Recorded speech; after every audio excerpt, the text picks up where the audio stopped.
जय श्री राम दोस्तों, वॉक पे चर्चा में आपका स्वागत। आज की चर्चा क्यों खटकने लगा है भारत ग्लोबल पावर्स की नज़रों में और ग्लोबल जायंट्स की नज़रों में। मोदी जी रशिया गए, थोड़े दिन बाद यूक्रेन गए। Something that no global leader from the western world, US, NATO can dare to do, Europe, ये उनकी सोच और समझ से परे है कि कैसे एक व्यक्ति दो युद्ध करती हुई शक्तियों के बीच में सामंजस्य बिठा सकता है और दोनों उसकी बात सुनते हैं।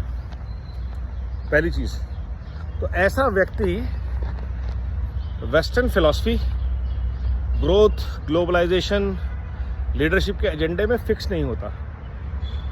क्योंकि इंडिया के अभी तक जितनी भी लीडरशिप हुई है वो यूरोप और यूएस की लॉयल रही है लार्जली। हेल्प बेशक ये रशिया से लेते रहे हों, करते रहे हों, बट लॉयल्टी हमेशा जो कि ब्रिटिश एजुकेटेड थे, यूएस एजुकेटेड थे, उनके प्रति थी। और नरेंद्र दामोदर दास मोदी जो है उसका सनातन परंपराओं, सनातन एजुकेशन सिस्टम के अलावा कहीं कोई दखल नहीं है। उनका हार्वर्ड से कोई कनेक्ट नहीं है, उनका ऑक्सफोर्ड से कोई कनेक्ट नहीं है, उनको डीप स्टेट कंट्रोल नहीं कर पा रहा, सीआईए उनके कंट्रोल में नहीं आ पा रहा, उनके कंट्रोल में मोदी जी नहीं आ पा रहे। तो बड़ी दुविधा की स्थिति है डीप स्टेट थिएटर एक्टर्स के लिए।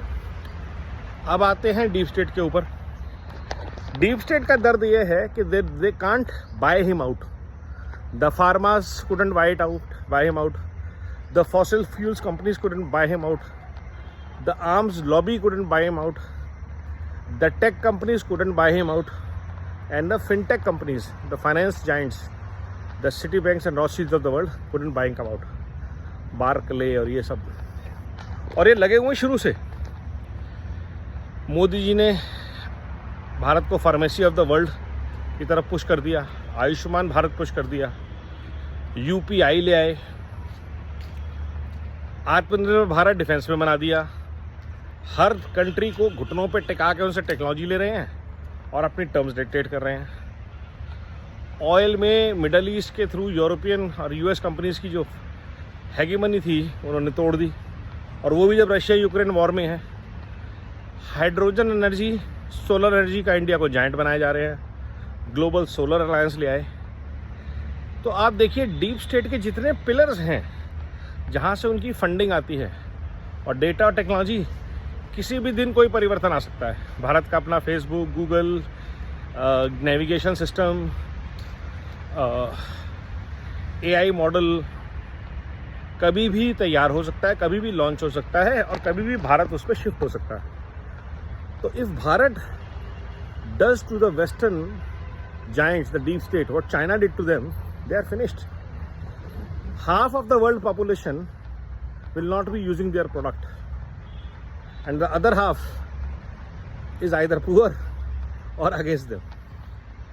So this is going to hurt deep state much deep. The shareholder value is going to Europe, the economies are going to collapse, and Bharat will continue to search on the path of glory, prosperity.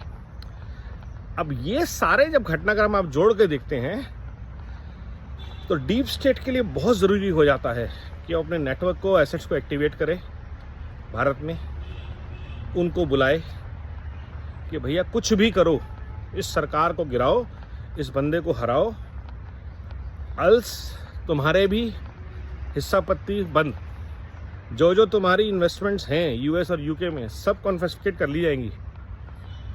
तो आज की date में पूरे ecosystem में अगर आप देखेंगे, left ecosystem में, लाल जिहाद इकोसिस्टम में, कांग्रेस के चिंदी अलायंस का जो इकोसिस्टम है, इन सब में हड़कंप मचा हुआ है कि किसी तरह सरकार गिरा दो, क्योंकि हमारे मालिक चाहते हैं। राहुल यूएस जा रहे हैं। क्यों है ये हड़कंप? क्यों अचानक इन चीज़ों पे बहुत ज़्यादा, ये भारत फिर से रहने लायक नहीं रहा?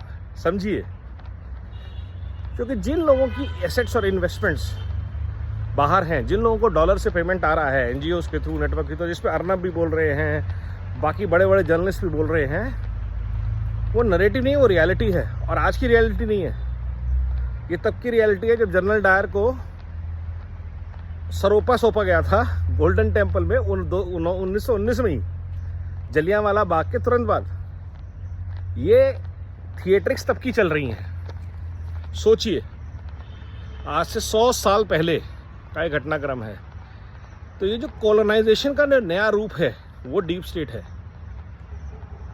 जो सामंतवादी मानसिकता जिसको हम बोलते हैं, जो कॉलोनाइजर्स थे यूरोपियंस, उन्होंने अमेरिका को भी कॉलोनाइज किया, और अमेरिका ने रिवर्स में जाके पूरे यूरोप को डीकॉलोनाइज कर दिया।